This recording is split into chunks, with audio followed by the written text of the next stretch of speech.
trying out Fixed Chocolate, Mind Your So, Own try natin Biscoff. ngayon ang Biscoff. Biscoff naman, kasi natry namin na yung isang flavor. Yung may pistachio.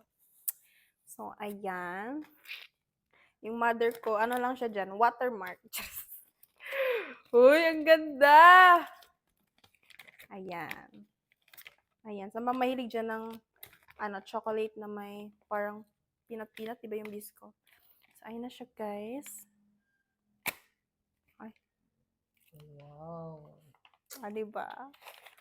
So, ito try namin. Isa tayo, mother. Yan.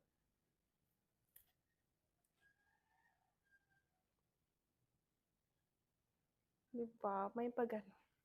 Try mo. Meron pa talaga. Tipirin natin, guys, kasi medyo may kamahalan siya.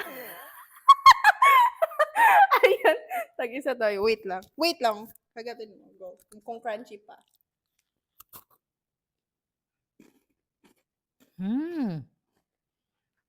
Ano?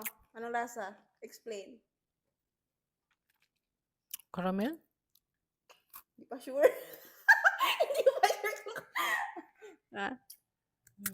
Sarap.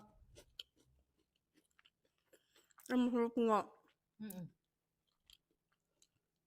Oo nga, may caramel siya na lasa, guys. Tapos, masarap din to. Masarap din to. pero anong nagustuhan mo? Yung Biscoff or yung Knafe? Ito yung Yan. isa. Ito. Knafe tsaka Biscoff.